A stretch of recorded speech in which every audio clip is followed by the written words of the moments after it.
Continuam as informações no seu lar, na sua casa e na sua televisão.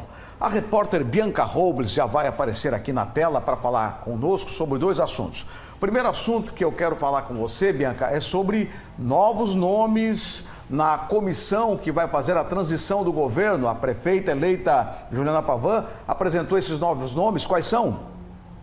Boa tarde, Saúl. Boa tarde a todos que estão nos assistindo. Pois é, após ser sancionada a lei que foi aprovada na Câmara de Vereadores para a inclusão de mais 3 nomes, o prefeito em exercício David Labarrique aprovou esta lei ontem. Então a prefeita eleita Juliana Pavan já anunciou os 3 nomes para esses novos cargos, que são os nomes anunciados do engenheiro Auri Pavone, no eixo da empresa municipal de água e saneamento de Balneário Camboriú, a EMASA. Então ele que vai ficar responsável por esta pasta na transição. O outro nome anunciado é do Evaldo Hoffmann, que vai ficar, então, cuidando da pasta da segurança na equipe de transição, e o Claudir Maciel, que vai ficar cuidando da pasta de desenvolvimento e inclusão social no governo, agora nessa parte da transição de governo.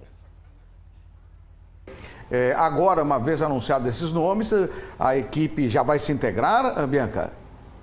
Por enquanto, ainda falta, de acordo com como sabemos as informações, a prefeita eleita vai se reunir com o atual governo nesta sexta-feira para passar, então, todos os nomes da sua equipe para ser publicado e aí sim iniciar a transição de governo, que deve iniciar agora em novembro.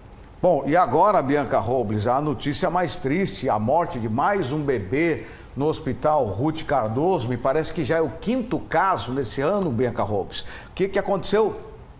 Exatamente, Saúl. Mais um caso, mais uma morte de um bebê foi confirmado no Hospital Municipal Ruth Cardoso, aqui em Balneário Camboriú, nesta quarta-feira.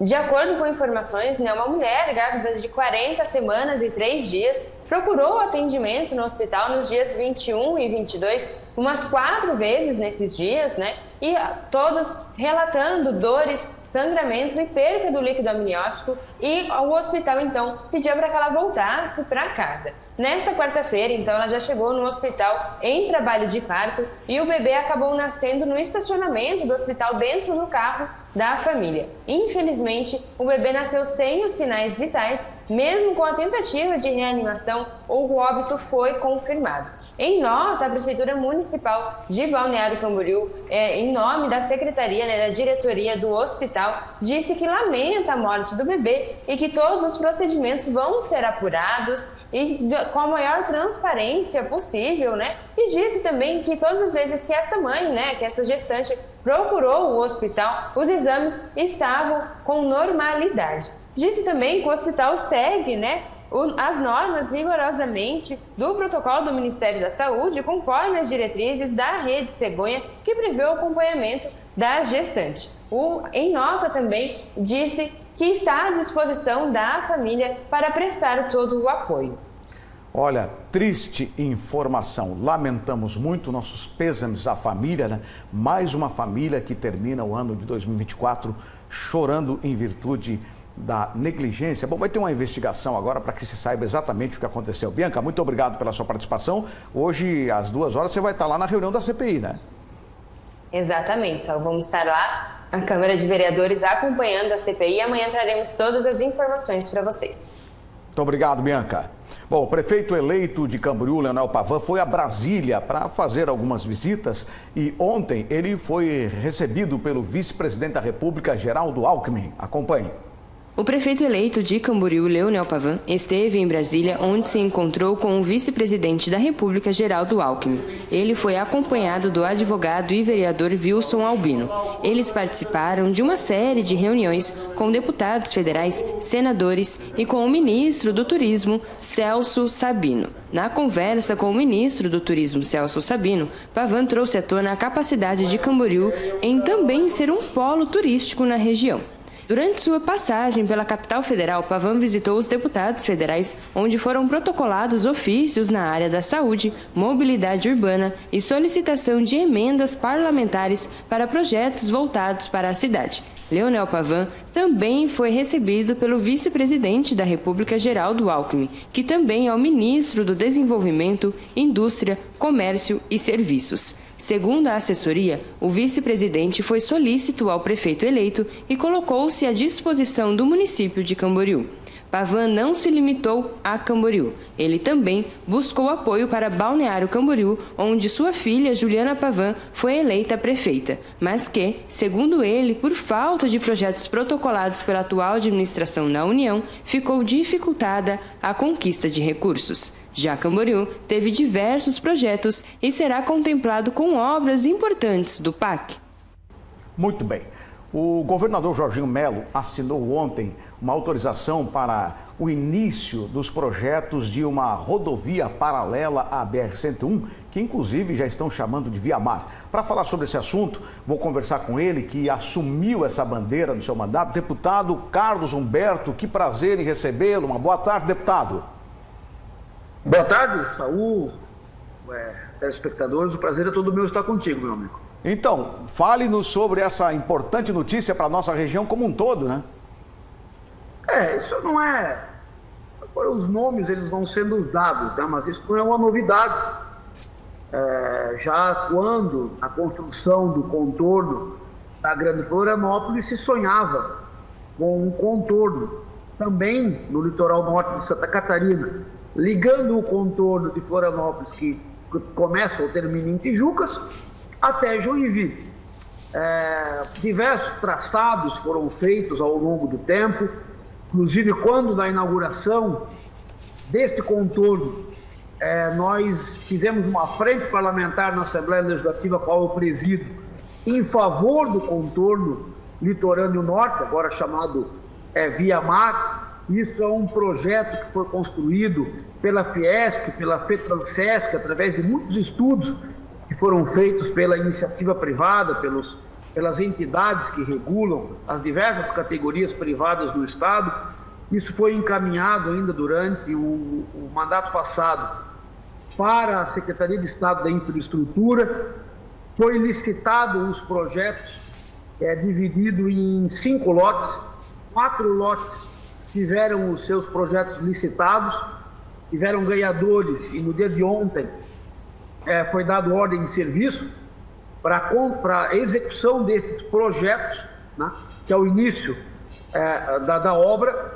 O 5º trecho, que é o trecho mais complicado deles, vai de Itajaí até o contorno viário da Grande Florianópolis em Tijucas, governador Celso Ramos. Ali tem muita morraria, vai ser necessário ser feito túneis, vai ser feita uma licitação em separado, mas que está transcorrendo, o governador já mandou que seja feito. Isso está andando lá na Secretaria, acredito, e nos próximos meses também seja dado ordem de serviço, e que daqui até 2 anos nós tenhamos esses projetos prontos. No âmbito da nossa frente parlamentar, a gente fica muito satisfeito que o nosso envolvimento legislativo com a sociedade tenha surtido efeito e o governo tenha dado ordem de serviço para a execução desses projetos, Saúl. Certo. Deputado, já existe a previsão de que se é o governo do estado que vai executar essa obra, uma empresa privada, como que vai funcionar? Não existe, Saúl. Isso não, isso só após projetos, né? Existe uma estimativa de que a obra vai custar de 6 a 8 bilhões de reais. Isso é uma estimativa. Vamos esperar com que o projeto fique pronto, porque ele só vai ficar pronto em final de 2026, quando nós teremos todos os orçamentos. Provavelmente, e no âmbito da discussão legislativa, na nossa frente parlamentar, a gente defende a concessão nessa rodovia para que o privado faça melhor e em menor tempo. Agora, isso é pura especulação, isso tem que esperar os projetos ficarem prontos. Depois dos projetos prontos, quem vai decidir e definir isso será o governante da época. Eu lembro aqui para você que nós estamos brigando por algo e provavelmente nós nem seremos deputados quando da sua execução, nem o governador será governador, quando da sua conclusão, né? Nós estamos falando aqui de obras para 10, 15, 20 anos de execução, coisa muito longa, mas que não é porque eu não vou participar do meu mandato da inauguração que a gente não vai defender e a gente não vai defender o início. Isso tem que ser por isso que a gente tem essa frente parlamentar, porque nós temos que ter uma consciência coletiva, enquanto catarinenses, enquanto pessoas que vivem em Santa Catarina, que essa não é uma obra do governo Jorginho Melo, do governo Carlos Moisés ou dos futuros governos. Essa tem que ser uma obra de Estado. Nós, enquanto sociedade, esse é o grande intuito nosso para a nossa frente parlamentar, é que a sociedade catarinense abrace essa obra, que ela seja uma reivindicação de todos nós, como foi o contorno da Grande Florianópolis. Só saiu por causa disso, porque a sociedade entendeu que era necessária e cobrou dos políticos da vez. Então, esta é mais uma obra que tem que ser uma obra de Estado, para que ela tenha sua continuidade, para que ela tenha começo, para que ela tenha fim, e para que no menor tempo possível ela atenda a população catarinense. Porque ela é uma obra de longuíssimo prazo. As obras, o que a gente precisa de curto prazo, nós também estamos cuidando, Saúl. A nossa frente parlamentar também está fiscalizando e participando ativamente desta proposta de dilatação do prazo de concessão da BR-101 em troca da construção das terceiras pistas, das vias marginais, dos novos acessos aos municípios, das novas pontes e do melhoramento da BR-101 Norte. Porque estas são as ações de curto e médio prazo que têm que ser feitas. Inclusive, ainda este ano nós teremos reunião com o ministro Renan Calheiros, vai ser a terceira reunião, reivindicando isso. E nas informações que temos, e eu particularmente participo ativamente e diariamente disso, está prestes a ter um final e esses melhoramentos começarem a acontecer a partir de 2025. Isso é uma coisa. Agora, garantia daqui a 20, 30, 40 anos que o nosso Estado possa continuar a se desenvolver tanto socialmente quanto economicamente é a construção de uma nova via. Muito bem. Olha, deputado, muito obrigado pela sua presença aqui, trazendo essas informações tão importantes para toda a nossa região aqui, 145 quilômetros.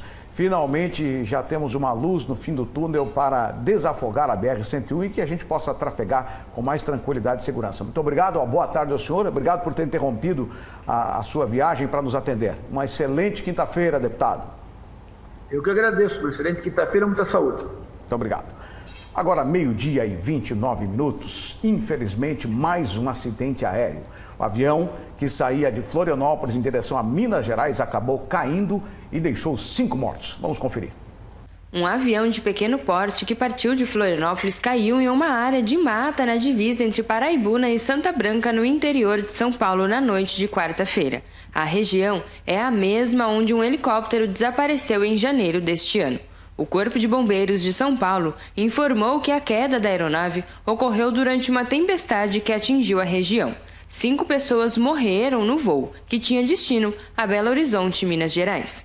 O avião desapareceu dos radares pouco antes das 7 horas da noite e foi encontrado pelas equipes de resgate em uma área de difícil acesso por volta das 11 horas da noite de quarta-feira. As 5 vítimas do acidente eram funcionários da Abaeté Aviação, comandante, piloto, médica, enfermeiro e mecânico. A área onde o avião caiu fica perto do limite de Paraibuna e Santa Branca, municípios a cerca de 100 quilômetros da capital paulista. Moradores da região relataram um ruído que identificaram como falha no motor. Logo em seguida, um estrondo de explosão. Em nota, a empresa Abaeté Aviação confirma a queda do avião modelo Xingu E121, prefixo PTMBU, às 6h39 da tarde do dia 23, na divisa entre as cidades de Paraibuna e Santa Branca, em São Paulo. Trata-se de um voo de translado que retornava de Florianópolis em direção a Belo Horizonte, decolando às 4h51 da tarde. Segundo informações das autoridades locais, a aeronave foi encontrada sem sobreviventes. A empresa está acolhendo as famílias e oferecendo todo o suporte necessário neste momento de dor. A causa do acidente ainda é desconhecida. A empresa está trabalhando junto às autoridades de investigação de acidentes e oferecendo toda a assistência possível neste momento difícil. Lamentável. 5 pessoas mortas desse acidente. Obviamente, na sequência, teremos a identificação de corpos e aqueles exames que são necessários, aquela perícia que se faz necessária. A gente vai fazer um intervalo agora. Depois do intervalo, não dá para perder a rodada esportiva que acontece neste final de semana e os detalhes que aconteceram também no esporte nacional e o esporte local. A gente volta já.